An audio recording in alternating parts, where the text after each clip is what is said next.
السلام عليكم ورحمة الله وبركاته. أعوذ بالله من الشيطان الرجيم. بسم الله الرحمن الرحيم. الحمد لله والصلاة والسلام على رسول الله وعلى آله وأصحابه ومن والاه. اللهم لا علم لنا إلا ما علمتنا إنك أنت العليم الحكيم. اللهم انفعنا بما علمتنا وعلمنا ما ينفعنا وزدنا علما. اللهم صل وسلم وبارك على سيدنا محمد في الأولين وصل عليه في الآخرين وصل عليه في الملأ الأعلى إلى يوم الدين. Inshallah, today we're going to go over a story that Allah subhanahu wa ta'ala mentioned in Surah An-Nur. Surah An-Nur, verse number 11, that's where the surah starts. The story is about the tongue really, and what the tongue can cause, the type of harm that it brings into the individual and also to the community. The story is known as the slander of Aisha radiallahu anha, or the false accusation of Aisha, the Prophet sallallahu alaihi wasallam's wife. Allah subhanahu wa ta'ala, we'll read the ayat, and then we will read the story as told by Sayyidah Aisha herself. Allah subhanahu wa ta'ala says, أعوذ بالله من الشيطان الرجيم بسم الله الرحمن الرحيم إن الذين جاءوا بالإفك عصبة منكم لا تحسبوه شرا لكم بل هو خير لكم لكل امرئ منهم ما اكتسب من الإثم والذي تولى كبره منهم له عذاب عظيم لولا إذ سمعتموه ظن المؤمنون والمؤمنات بأنفسهم خيرا وقالوا هذا إفك مبين لولا جاءوا عليه بأربعة شهداء فإذ لم يأتوا بالشهداء فأولئك عند الله هم الكاذبون ولولا فضل الله عليكم ورحمته في الدنيا والآخرة لمسكم فيما أفضتم فيه عذاب عظيم إذ تلقونه بألسنتكم وتقولون بأفواهكم ما ليس لكم به علم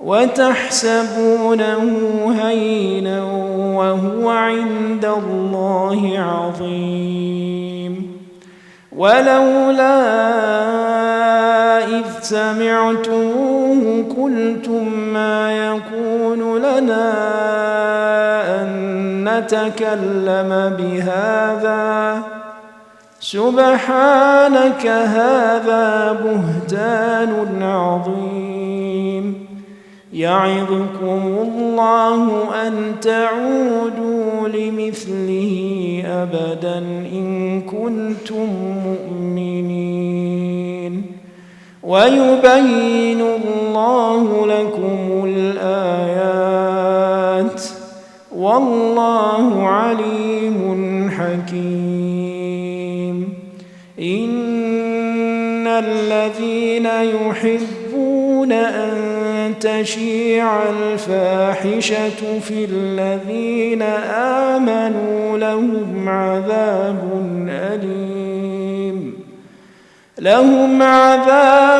أليم في الدنيا والآخرة والله يعلم وأنتم لا تعلمون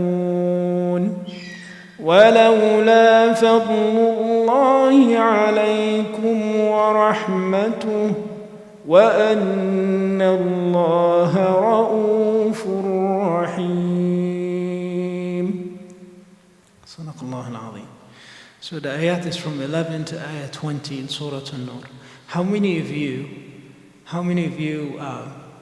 heard a story before or know that Aisha radiallahu anha was falsely accused with adultery?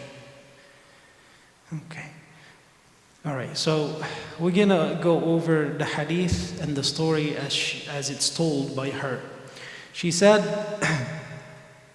whenever Rasulullah sallallahu alaihi wasallam intended to go on a journey, he would draw lots amongst his wife, and he would take with him the one upon whom the lot fell. And that's during a time when really drawing lots weren't really haram.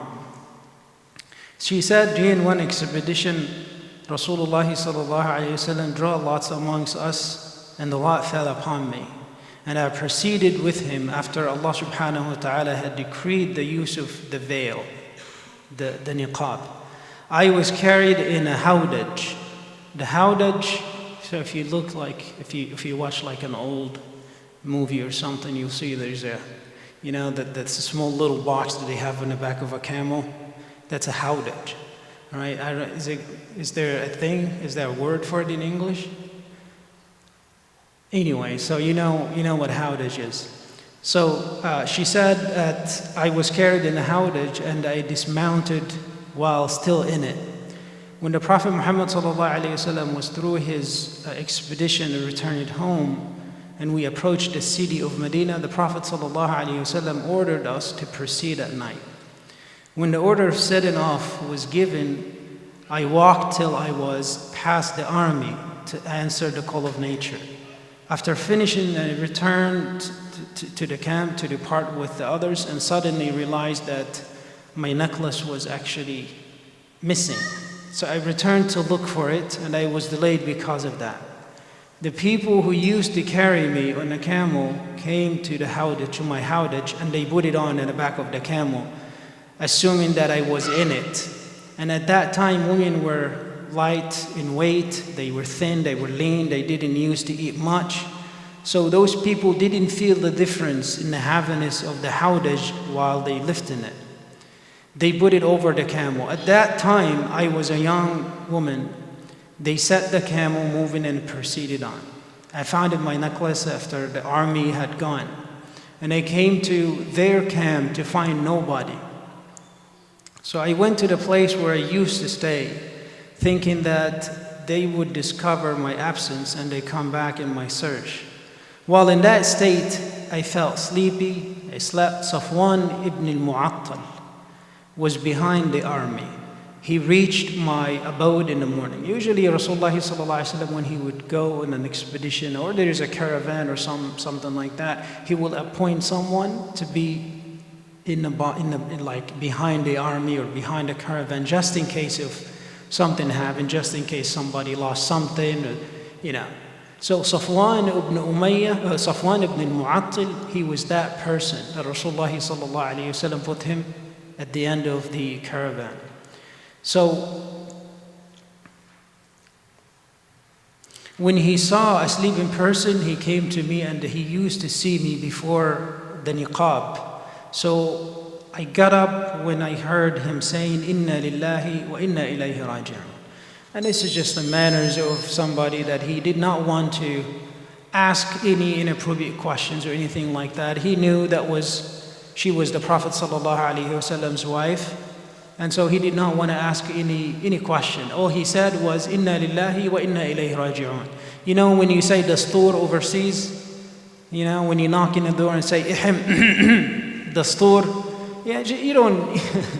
you don't ask any question. You just you make a sound, you say some words, for people to know that you're present, that you're there. So that's exactly what he meant by "Inna lillahi wa inna ilayhi raji'un." He wants Aisha to know to notice his presence. And she said, I heard him saying, "Inna lillahi wa inna ilayhi raji'un." He made his camel kneel down. He got down from his camel and he put his leg in front of the camel. And then I rode and I sat over. Safwan set out walking, leading the camel by the robe till we reached the army, who had taken a rest at the midday. Then whoever was meant for destruction fell into destruction. Yeah? Whoever was meant for destruction fell into destruction. She's just trying to say that the people who planned to accuse me falsely, that was the opportunity for them. So some people accused me falsely. They saw the Prophet ﷺ's wife coming back with non-mahram, with a guy. Yeah. So the first one who started the problem, the first one who started the rumor was Abdullah ibn Ubay ibn Salul. Who was Abdullah ibn Ubay ibn Salul? Abdullah ibn Ubay ibn Salul was a guy from Medina. He was from Banu al-Khazraj. There are two big tribes, Al-Aws and Khazraj. He was Khazraji. This man, right before the Prophet ﷺ migrated to Medina, his people, the people of Medina, were about to crown him as a king. They were about to crown him as a king. And so when Rasulullah ﷺ moved to Medina, there was no king, no leaders, no president, no prince, nobody but the Prophet ﷺ. So he's in that position of leadership now. So this man, subhanAllah, he had this hatred, this animosity towards Rasulullah ﷺ because he felt that Rasulullah ﷺ took something away from him. I was about to be a king of Medina, and he came and he took everything from me. And so he became, they called him Za'imul Munafiqeen, the head of the hypocrites. Allah subhanahu wa ta'ala exposed him in the Quran many times. Allah even used words that Abdullah ibn Ubay ibn Salul used to show the Muslims who is the real hypocrite. This expedition that Aisha is talking about, it's called the expedition of Al-Muraysiyah.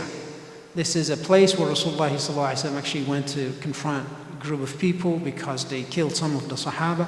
When he arrived there, they already fled. And so there was also something happened during the expedition. There was one of the Ansar, one of the Muhajirin, they were servants, they were trying to bring water from a water well. So they fought over who brings the water first. The Ansari said, Ya Ansar, and the Muhajiri, the guy from Mecca, said, Ya Muhajirin. They start to kind of, agitate one another. The Prophet ﷺ heard that there is a fight, and he said, Sallallahu Alaihi Wasallam, Da'uha innaha muntina. Just leave this, tribalism, leave this racism. It's just like, it stinks. And he asked the people to leave. He asked everybody to just it's time to go. So Abdullah ibn Ubay ibn Salul, when he heard that, he said, فَعَلُوهَا, they did it. I know that they were going to do something like that. وَاللَّهِ لَإِنْ رَجَعْنَا إِلَى الْمَدِينَةِ لَيُخْرِجَنَّ الْأَعَزُّ مِنْهَا الْأَذَلُّ. That's an ayah. It's a verse in Surah Al-Munafiqun. There is the surah called Al-Munafiqun, right? This is a verse. Allah subhanahu wa ta'ala used the same exact words that this man said to expose him. Yeah? So he said, when we go back to Medina, the honored one will drive the humiliated out of the city. Referring to himself as the honored and referring to the Prophet ﷺ as the humiliated one. The Prophet ﷺ heard that, and he did not want to fight, he did not want to investigate, He just asked people, it's time to go. They said, Ya Rasulullah, we usually don't leave in that time of the day. But the Prophet ﷺ wanted just everybody to go because he did not want people to sit and talk about it and might become a bigger problem. So he said, let's go. One of the Khazraj, an Ansari from the Khazraj, from the same tribe as Abdullah ibn Ubay ibn Salul, he came and he said, Ya Rasulullah, why are we leaving now? We should just stay here until the morning. He said, no, we're leaving. Didn't you hear what your cousin said?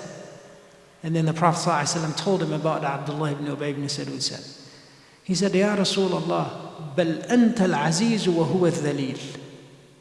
You are the honored and he is the humiliated. بل أنت القوي وهو الضعيف. You are the strong and he is the weak. But then he said to the Prophet ﷺ, when he came to us, we're about to crown him as a king. And so he thinks that she took that away from him. سامحه يا رسول الله. So forgive him, O Prophet of Allah. The Prophet said, I forgave him, but will not stay. Let's just move. So from day one, this man targeted the Prophet ﷺ. Not only the Prophet, the Muslims. Yeah, they said that he used to see the Prophet ﷺ coming when he was sitting with his group, with his gang. He will see Rasulullah ﷺ coming.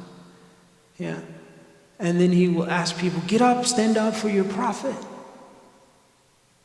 And then the moment that Rasulullah ﷺ turns away, he would say things like, inappropriate things like, oh, he's like a beast that we feed and that he's going to snatch us later on. Something like that. So he targeted the Prophet ﷺ. He hated the Prophet ﷺ so much. But subhanAllah, the Prophet was so merciful and so kind to this man. Although he was the one who started the whole rumor about Aisha radiallahu anha, the Prophet ﷺ forgave him for all of that. And when he died, his son went to the Prophet ﷺ and he said, my father died and I want your garment to shroud my father in it. And the Prophet said, here's my garment, take it and shroud him in it. And he said, Ya Rasulullah, would you also pray janazah? Would you lead the janazah on him? Or would you ask Allah to forgive him? He said, yes, I will do that as well.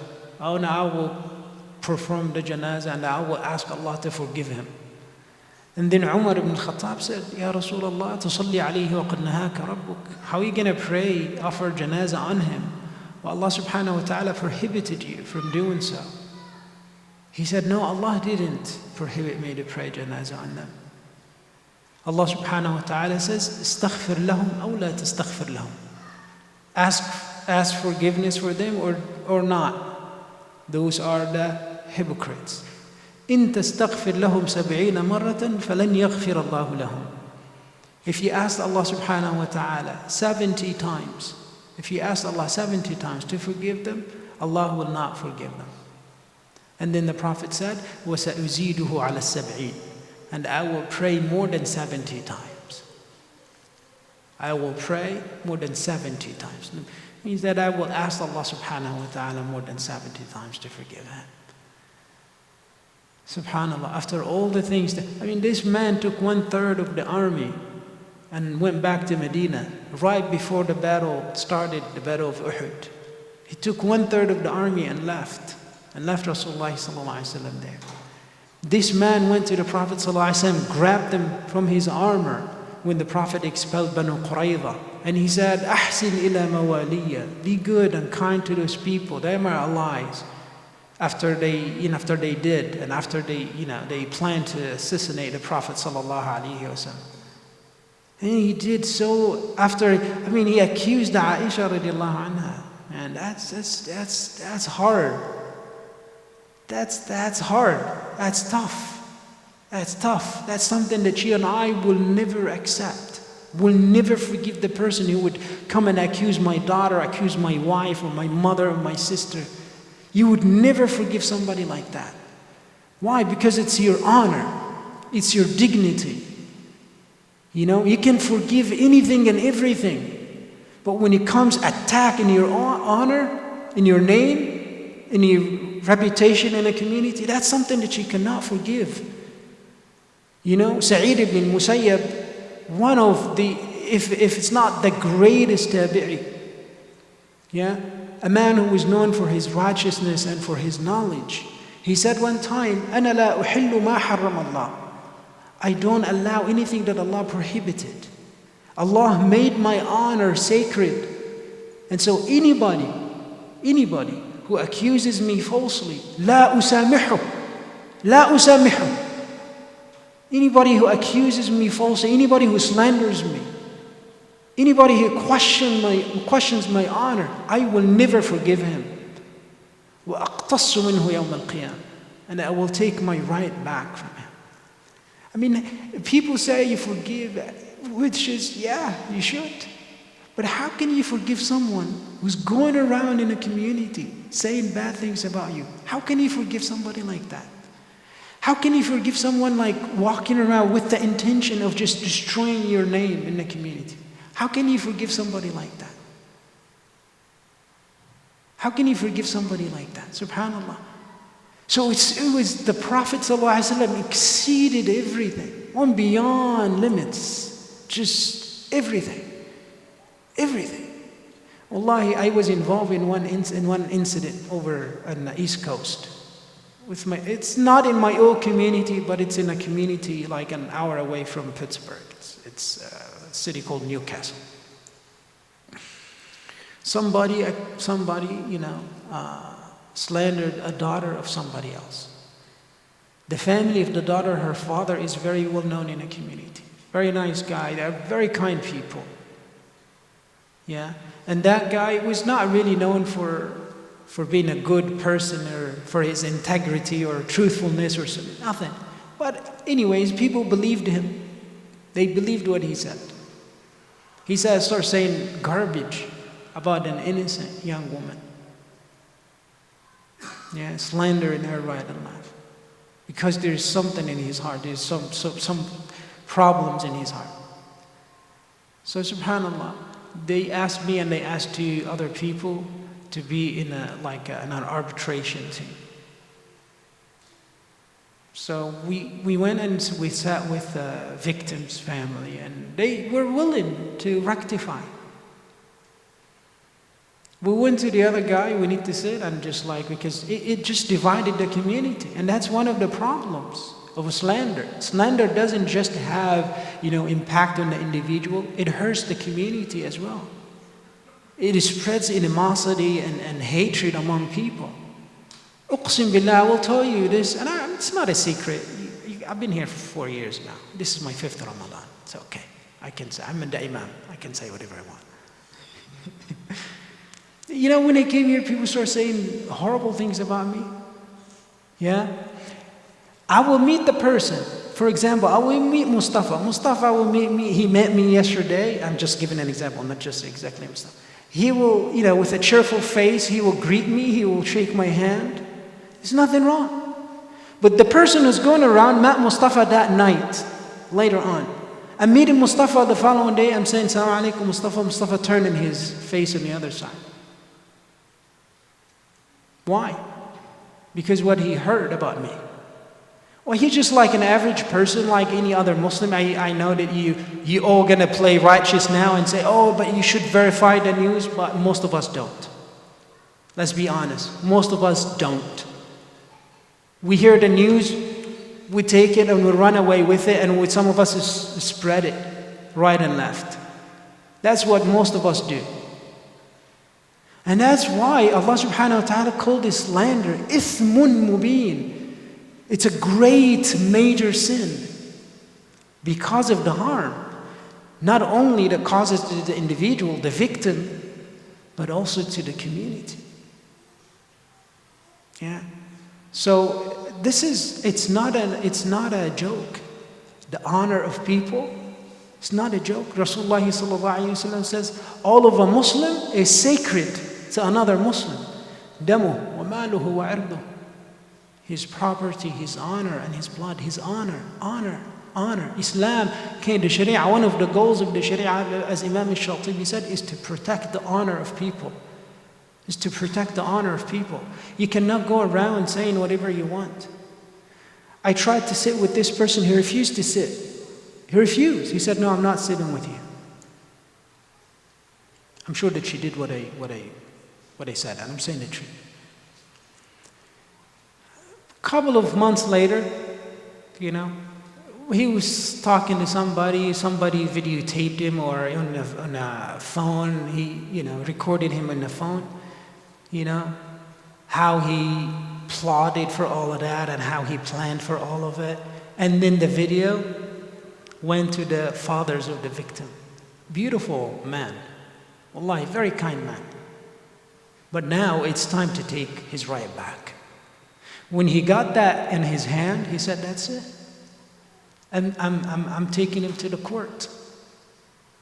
So the guy, the slanderer, he was the one who started calling us back. Can you please come back and rectify?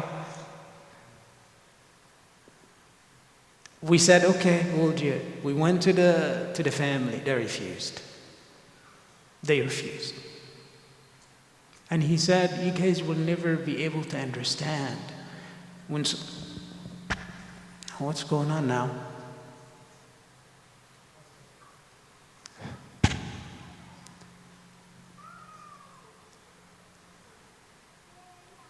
Assalamu alaikum. Still have the... Yeah.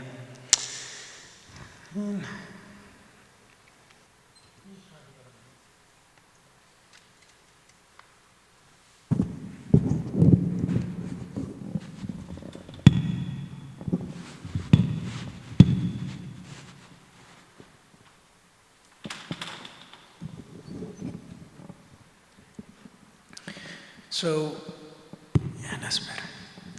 So anyways, he said, can you please come back and try to rectify? We contacted the family and they refused. They said no.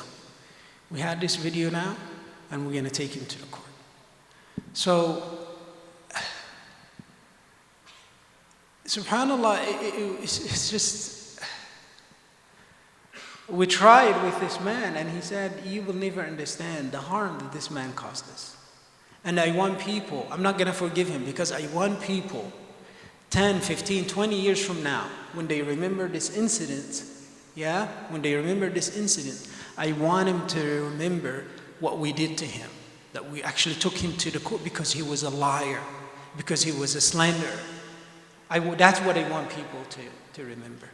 And he ended up paying me like $200,000, something like that. Yeah. But the thing is, when you talk to somebody in our community, or in any community, when you go to people who are trying to cause problems, who go around, accusing people falsely, saying garbage about others, when you talk to them about Allah and His Messenger, when you tell them that this is a great sin, when you remind them with what Rasulullah sallallahu alaihi wasallam said, one of the hadith of Rasulullah sallallahu alaihi wasallam, he said sallallahu alayhi wa sallam, من اتهم مؤمنا بما ليس فيه أسكنه الله ردغة الخبال حتى يخرج منها وما هو بخارج. That whoever accuses a Muslim with something that is false, Allah subhanahu wa ta'ala will imprison him in ردغة الخبال. They said, what is ردغة الخبال? He said sallallahu alayhi wa sallam, رَضْغَةُ الْخَبَالِ عُصَارَةُ أَهْلِ النَّارِ. This is the juice, the pus of the people in hellfire. Yeah, it's not a joke. The honor of people, it's not a joke. Wallahi, it's not a joke.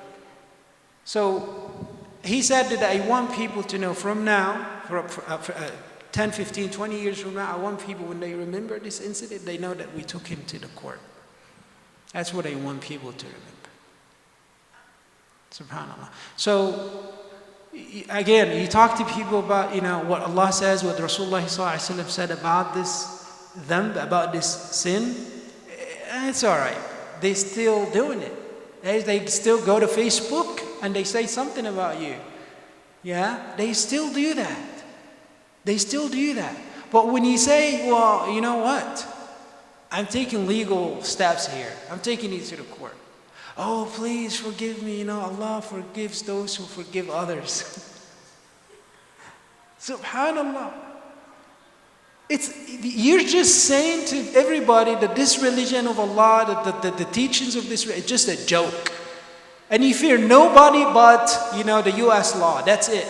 That's what we're saying. That's what we're saying. And then people complain about, I don't feel anything in my heart. I read Quran, there's nothing. I go to the Jum'ah and I laugh at the Imam. I just go to the Taraweeh to just laugh at people. Whose fault is that? It's not people's fault. It's not the Imam's fault. It's not the masjid's fault. It's your mistake. It's your fault. There's something wrong with your heart. There's something wrong. And there is no pills that you can take and all of a sudden things that will change. There is no buttons that people can push and all of a sudden you change. There's something called purification. And it's a process. It's a process. It takes time. But people live their whole life trying to purify their hearts. And those were saints, those were awliya. And you ask them, they tell you, we haven't achieved that yet. We haven't achieved that level yet. Yeah, subhanAllah. Anyway, so back to Aisha radiallahu anha. La ilaha illallah. So she said that then whoever was meant for destruction fell into destruction. And the leader of the false accusers was Abdullah ibn Ubay ibn Salul. After that, we returned to Medina and I became ill for 1 month. While the people were spreading the rumors and the false accusations, I was feeling during my, I felt like I was receiving I was not receiving the usual kindness from the Prophet sallallahu alaihi wasallam, which I used to receive from him when I got sick. But he would come greet me and say, "How is that girl?" I didn't know anything of what was going on till I recovered from my illness and I went out with Mustah.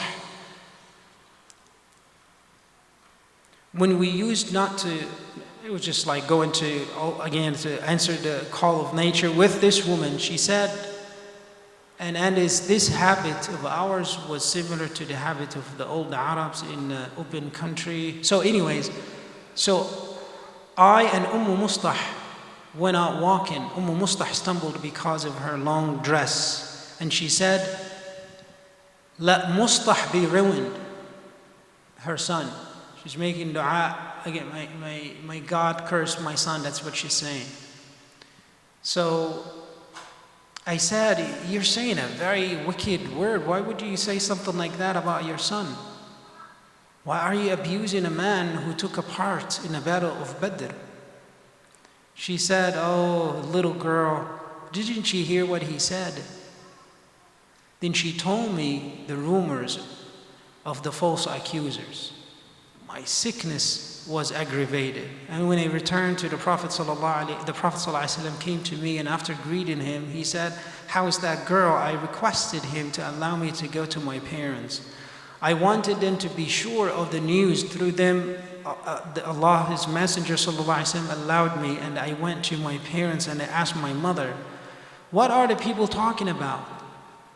She said, "My daughter, don't worry much about this matter. By Allah, never is there a charming woman loved by her husband who has other wives, but the women would accuse her falsely."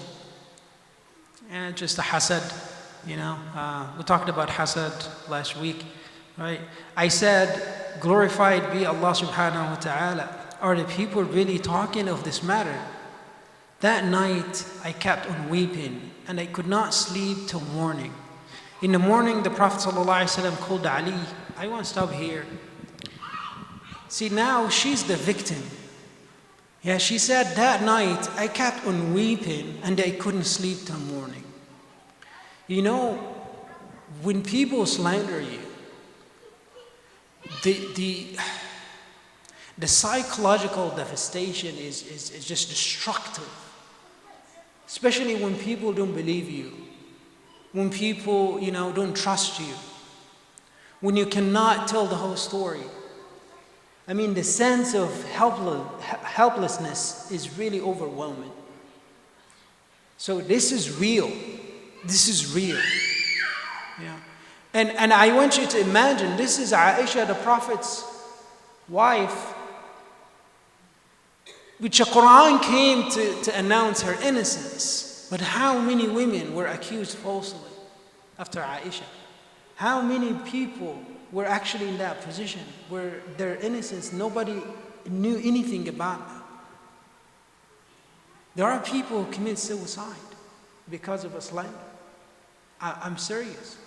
There are people who commit suicide. They kill themselves because of a slander. They cannot take it anymore. They cannot prove their innocence. Yeah. So not everybody is going to be a bari, an innocent person. Allah will reveal the Quran regarding him or her. But anyways, let's continue.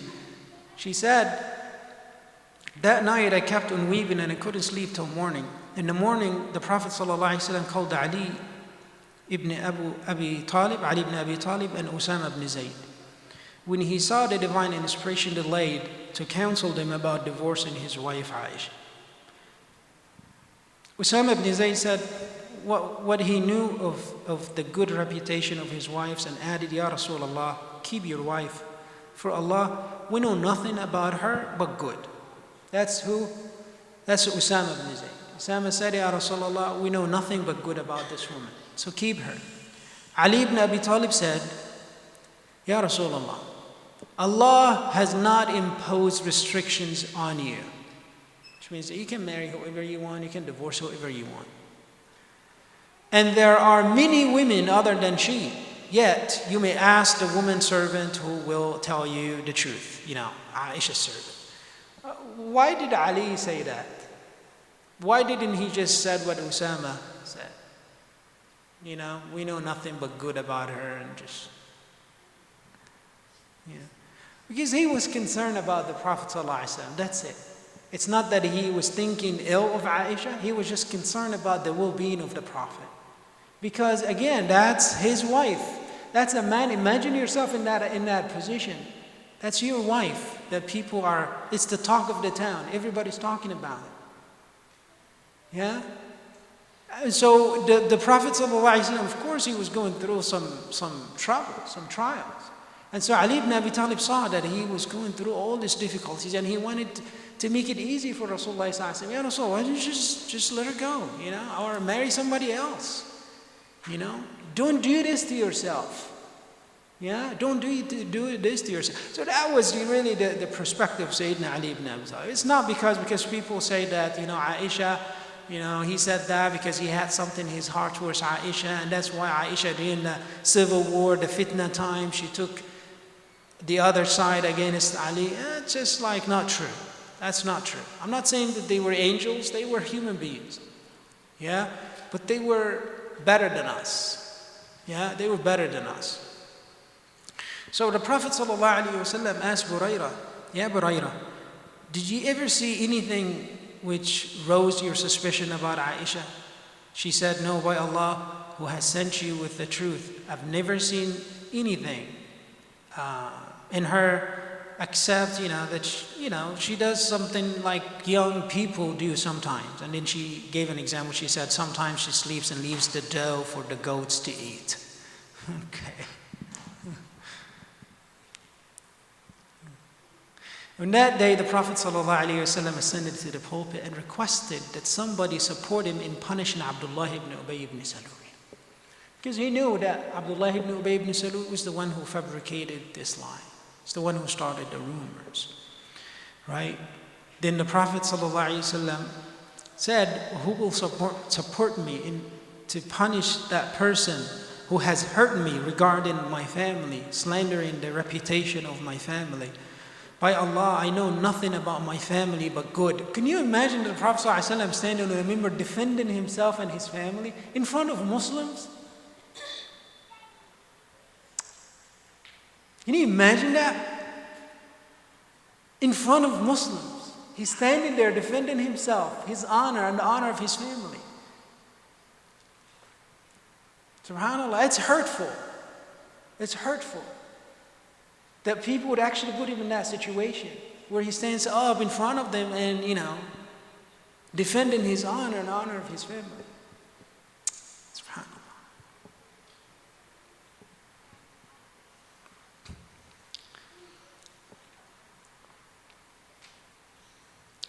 By Allah, I know nothing about my family but good. They have accused a person about whom I know nothing but good. And he never entered my house except in my company. He's referring to the male companion that he was accused with Aisha radiallahu anha. Sa'd ibn Mu'adh radiallahu anhu, he got up and he said, Ya Rasulullah, I will relieve you from him.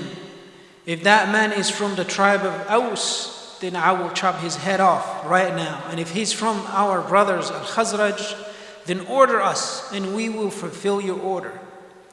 On that day, Sa'd ibn Ubadah, the chief of Al-Khazraj, and before this incident, he had been a pious man. He got up, motivated by his zeal for his tribe, and said, Ya Rasulullah, by Allah, you have told a lie. You cannot kill him, and you will never be able to kill him. On that, Usayd ibn Hudayr got up and said to Sa'd ibn Ubadah, by Allah, you are a liar. By Allah, we will kill him, and we will kill you too. You are a hypocrite, defending hypocrites. On this, the two tribes of Al-Aws and Khazraj, imagine it, this is happening. The Prophet ﷺ was on the minbar, and then they start saying that back and forth to each other. And those two, they had big problems in the past before the Prophet ﷺ migrated to them, during the time of Jahiliyyah. So they start like back and forth, insulting each other. And Rasulullah ﷺ came down, he quieted all of them. He did not say anything, and he just left. He left the masjid. In the morning, my parents were with me, and I had wept for 2 nights and a day till I thought my liver would burst from weeping. While they were sitting with me and I was weeping, an Ansari woman asked her permission to enter, and I allowed her to come in. She sat down and she started weeping with me. While we were in that state, the Prophet ﷺ came and sat down, and he had never sat with me since the day the accusation started. No revelation regarding my case came to him for a month. He recited tashahhud, Ashhadu la ilaha illallah, Ashhadu anna Muhammadan Rasulullah. And he said, Ya Aisha, I've been informed such and such about you.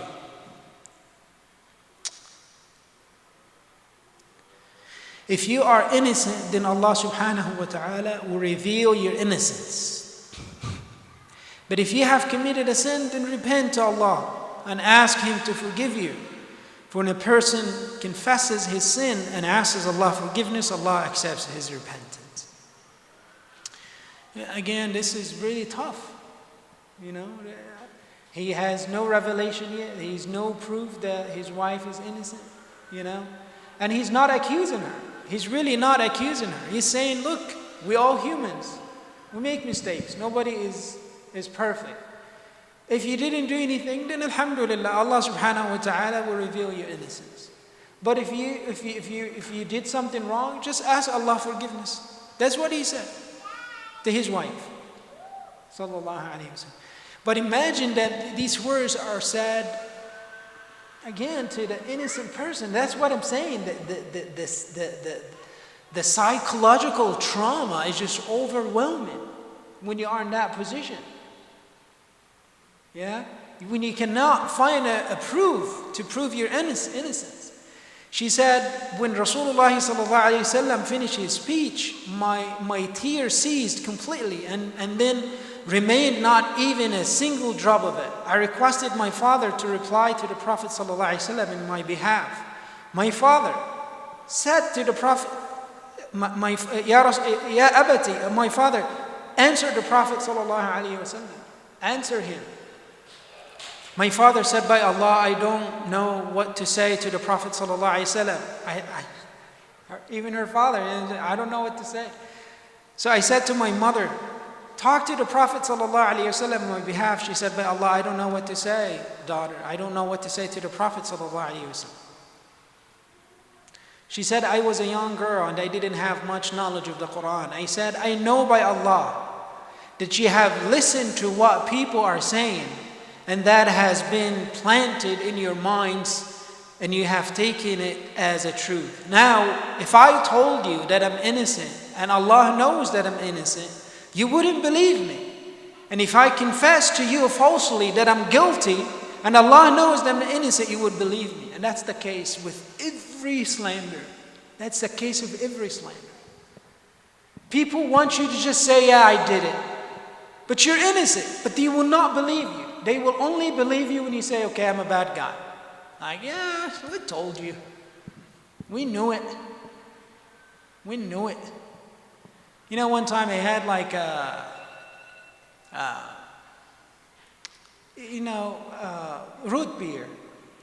root beer can in my car. That's not here in Irvine. That's not in our community. I had the can right in the car, and I left the car, and I went inside the masjid. There was a brother who was just like myself, an immigrant. who just recently came from overseas. And for some reason he hated me and I'm fine with that. I'm fine for people to hate me or dislike. I'm okay with it. I'm not here to seek your affection or your love. That's not my mission here. That's not my job. Yeah? But to respect me, yeah, that's what I would like to see. Just like I respect you, I want you to respect me back. That's all. It's just a human decency. Yeah? So this person, he didn't really know anything. He just came from overseas. He thought that root beer, maybe, I don't think we had root beer in Egypt. He thought it was beer, like beer. So he said, that's it. That's the chance. This is what that's my opportunity now. I caught him now. He's drinking alcohol. And he gathered some people, foolish, and people were laughing at him. But when you hate somebody, when you allow yourself to have that much animosity, that much heart in your heart, you're ruined. Your heart is ruined. Your heart is ruined. Your heart is ruined. You won't feel salah, you won't feel zakah, you won't feel psalm, you won't feel tarawih, you will not feel anything. You will not feel anything. You'll be like those people. Munafiqun. So anyways, now she said, if I told you that I'm innocent and Allah knows that I'm innocent, you wouldn't believe me. And if I confess to you falsely that I'm guilty and Allah knows that I'm innocent, you would believe me. By Allah, I don't compare my situation with you except to the situation of Yaqub alayhi salam. And see, she's saying that I was a young girl and I didn't have too much knowledge of the Quran. And she is, mashallah, quoting from the Quran. She said, I won't say anything but what Yaqub said to his sons, فَصَبْرٌ جَمِيلٌ وَاللَّهُ الْمُسْتَعَانُ عَلَى مَا تَصِفُونَ. Yeah, and that is really a profound, very strong response. Allah subhanahu, patience. So for me, patience is the most fitting against that which you assert. And that is Allah subhanahu wa ta'ala alone whose help can be sought. Then I turned to the other side of my bed, hoping that Allah subhanahu wa ta'ala will prove my innocence. By Allah, I never thought that Allah would reveal divine inspiration in my case. As I considered myself too inferior to be talked off in the Quran. SubhanAllah. I had hoped that the Prophet ﷺ might have a dream in which Allah subhanahu wa ta'ala will prove my innocence. By Allah, Rasulullah had not got up and nobody had left the house before the wahy came to the Prophet ﷺ. He was sweating so much so that the drops of the sweat were dropping like pearls. Though it was a cold wintry day, when the state of Rasulullah ﷺ was over, he was smiling.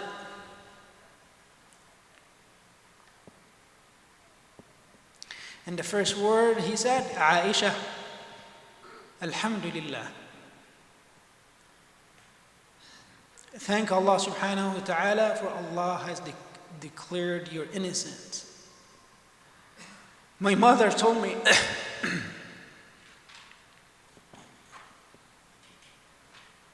my mother told me to go to the Prophet and thank him. I said, I would not. I will not go to him and I will not thank anybody but Allah.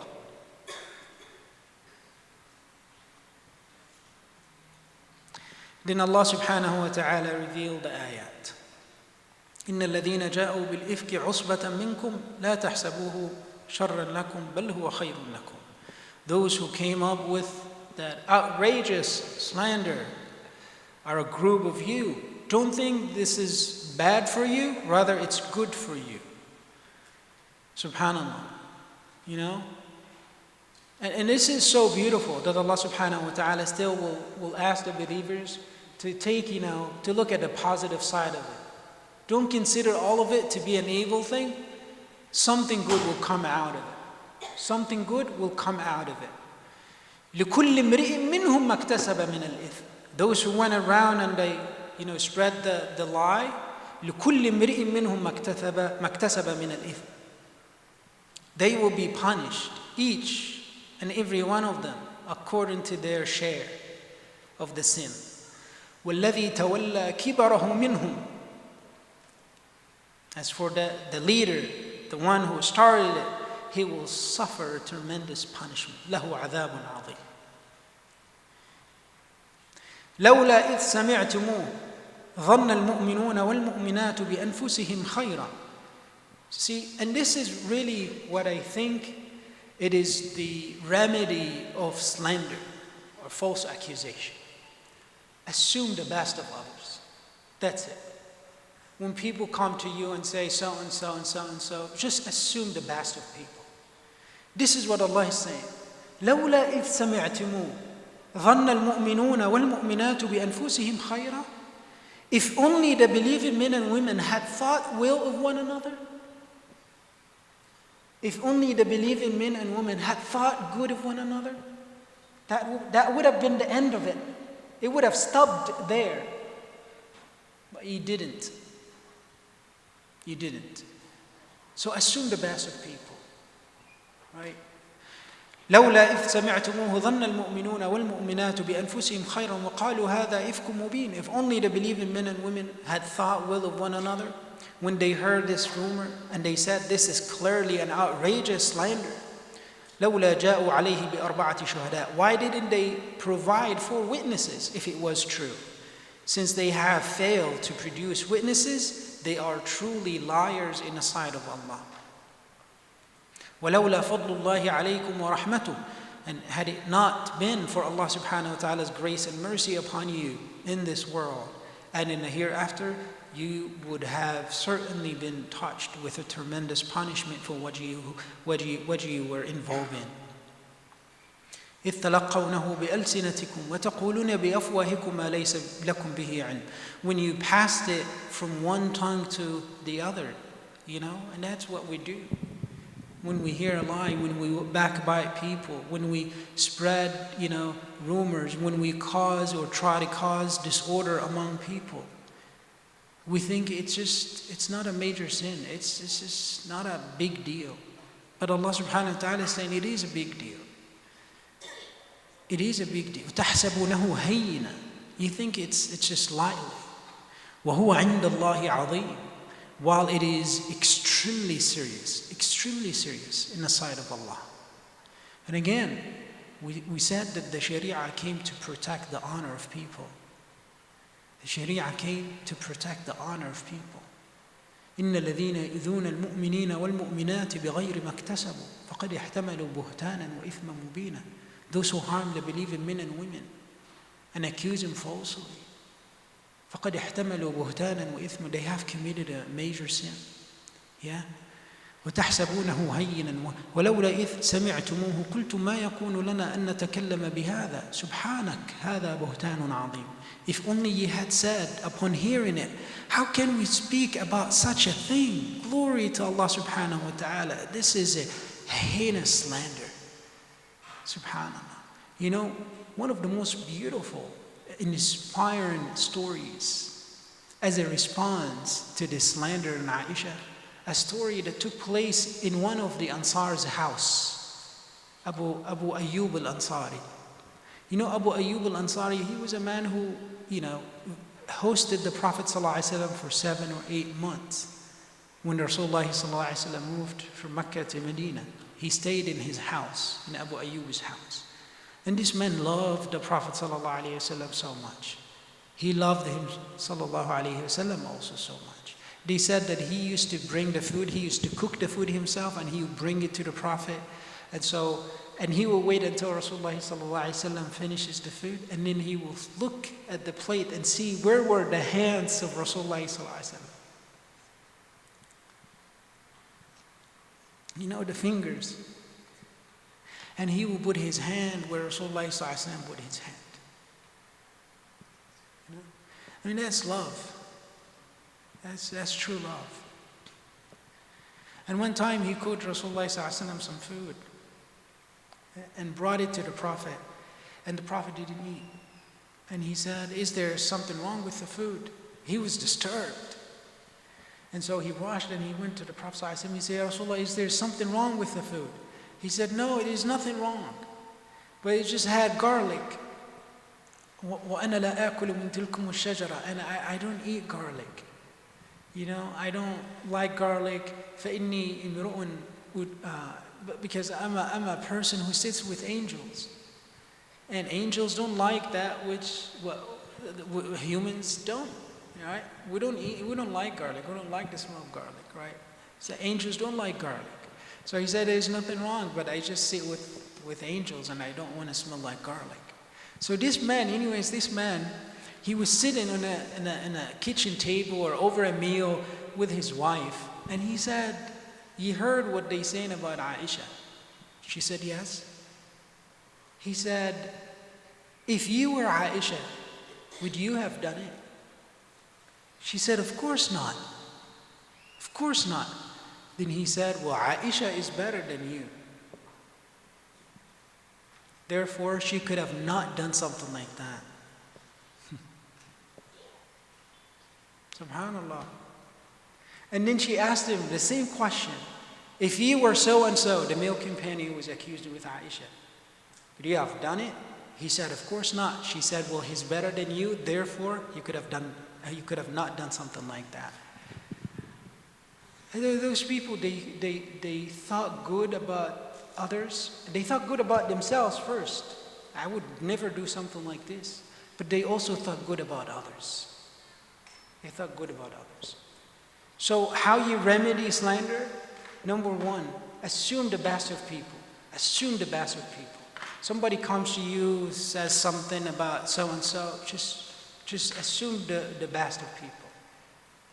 That's what Allah subhanahu wa ta'ala, second ayah, right after Allah subhanahu wa ta'ala revealed the innocence of Aisha. The second ayah, he says, had only the believing men and women thought good about themselves, the slander would have stopped there. So assume good about people. Think good about people.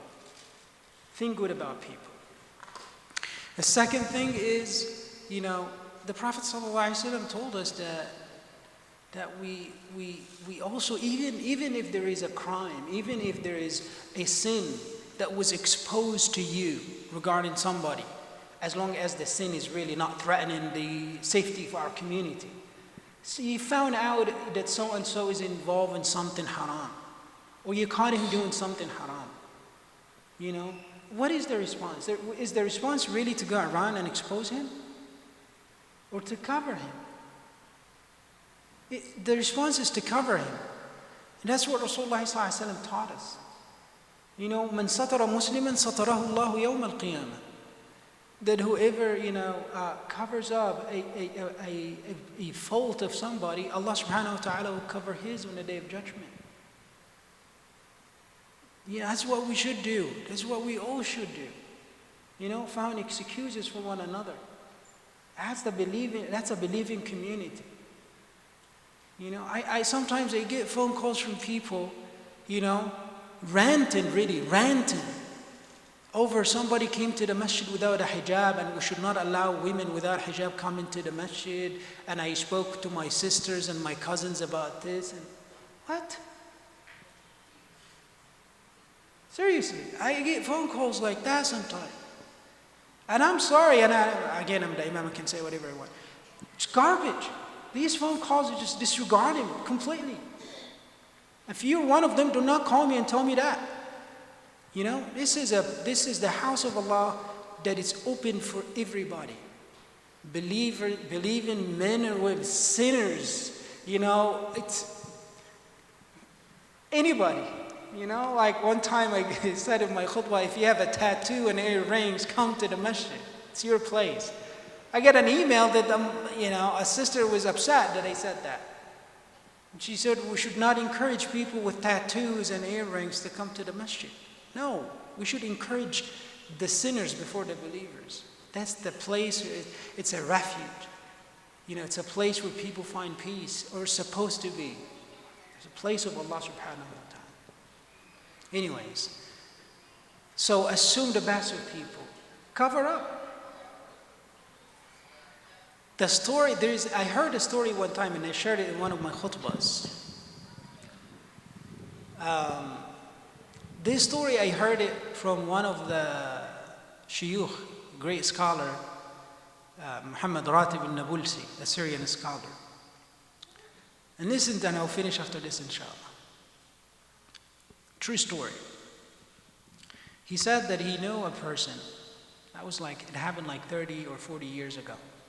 He knew a person in a neighborhood in Damascus, in Dimashq. And that person, he was the imam of the masjid. He told him that the Prophet ﷺ, he saw the Prophet in his dream. Yeah? And when somebody says, he saw the Prophet ﷺ, you gotta believe him. I mean, the source of the story is coming from righteous, pious people. I mean, there's no doubt about the soundness of the story. But anyways, so he said that this man saw the Prophet ﷺ in his dream. And he told him to go to so-and-so. He's a guy in the neighborhood. He has like a small little store. He's just an average Muslim, really. He said, go to him and tell him that give him the good news that he will be my neighbor in Jannah. So this man, the Shaykh, got up and he said, I was happy for him, but I was upset that he didn't say anything to me. What about me? If I was there, I would have said, at least he got to see him, right? But he was upset that the Rasulullah ﷺ did not say anything about him. And he thought, he's the one who teaches people the Quran and the Sunnah and all of this. He's the Imam of the Masjid, yeah. So he went to the guy and he wanted to know, just like, how some of the Sahaba or some of the Hadith, when they hear good things about a man or they hear the Prophet ﷺ giving a good news to a person, that he'll be in Jannah. What is he doing different than anybody else? What is so special about him? Yeah. So this man, he went to the guy and he said, look, I have good news for you. But I will not tell you this news until you tell me, what is so special about you? What do you do that is so, so great, that Allah subhanahu wa ta'ala might raise your status above others? He said, nothing. You know me. Just an average guy. I come to the masjid, pray with you. I fast when Ramadan comes. I pay my zakah when you tell us to pay the zakah. That's what I do. He said, no, you've done something. And again, I'm not going to tell you. So back and forth, he said, okay, I will tell you. But you promise me if there's something you got to tell me. He said, I saw Rasulullah ﷺ in my dream. And he told me to tell you that he told me to tell you that you'll be with him in Jannah, or you'll be his neighbor in Jannah. So this man, he confessed the story. Right? He said you can tell it to people, but do not tell people about the person. So he said, when I got married 15 or 20 years ago, the woman that I married was 6 months pregnant. I found out in the first week of marriage. And I could have done all kind of stuff. I could have taken him to the court, I could have exposed him, I could have shamed him in the community. And these things overseas are, they are deadly. Seriously, they're fatal. And people, sometimes they move from a state to another. Somebody told me it used to be the same here in the United States, probably in the 40s or 50s, I don't know. But yeah, so he said I found out about that, and I had all these options, to shame them, to expose them, to take him even to the court. But I didn't. And what I thought about is just to open the door of tawbah to this woman. Because we talked and she confessed and, So I told her to keep it as a secret. And when it was time for her, when it was due, I didn't take her to the hospital. I didn't bring, a nurse from our community. I actually contacted somebody like 3 or 4 hours away from my town, and she came and she spent a couple of days with us. And she helped her with the delivery. And I told the woman that this is a secret that she should not be telling anybody. And no one, not even my neighbors, knew anything about it. A few weeks later, I took the child with me to the masjid for Salat al-Fajr. And I waited until, they called the Iqamah and they started praying. Usually, if you're one of those people who come for Fajr, the crowd for Fajr, they come on time. The commotion that you hear during a salah, you don't see this, you don't hear this commotion in Fajr prayer. The Fajr crowd, they come, they come before the adhan. When the Imam starts, almost 90% of the people are already here. Isha, Dhuhr, Asr, you'll be praying, you'll be in the first rak'ah, the third rak'ah, the fourth, and you hear that the door, opens and closes. You hear people running back. Yeah, the Fajr is different. And that's something special, I think, about Fajr. But anyways, he said, I waited until the first rak'ah they prayed the first rak'ah. And they took the child and they put it right behind the door. I put the baby right behind the door in the musalla. And then I joined them. Of course, there was no cameras, anything like that. It was like 30, 40 years ago. So I joined the prayer. And then, after the salah, the child started to weep, started crying. They started to scream. And so the Imam started asking people, is that your child? Whose child is that?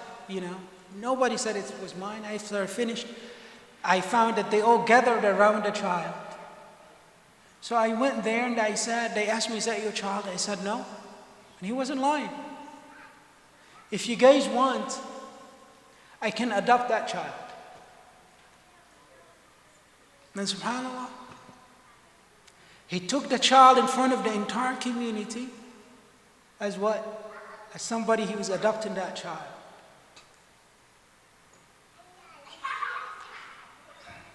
See what Allah subhanahu wa ta'ala says, and this is just a sign of love for this woman. وَرَدَدْنَاهُ إِلَىٰ أُمِّهِ كَيْ تَقَرَّ عَيْنَهَا وَلَا تَحْزَنَ. That we took the child back to his mother. And this is ihsan. And ihsan is right there. Ihsan is perfection. And Allah subhanahu wa ta'ala says, وَهَلْ جَزَاءُ الْإِحْسَانِ إِلَّا الْإِحْسَانِ. Is there reward for excellence other than excellence? Perfection other than perfection.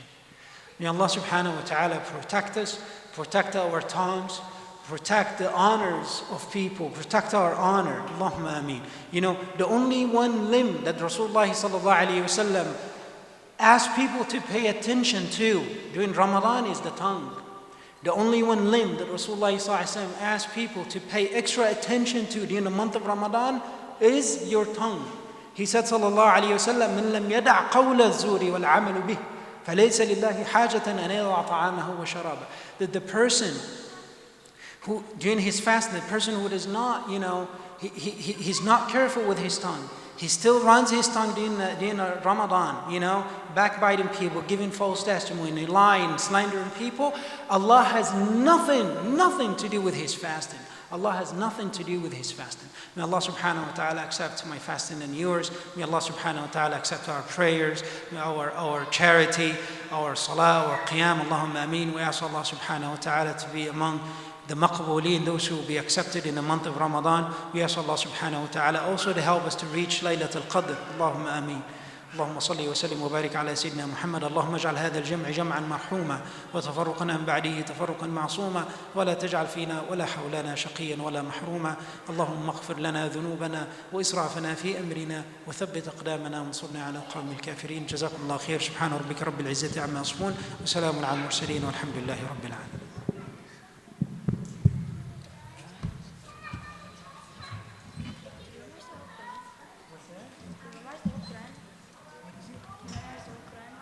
Yeah, so crowded. Sorry.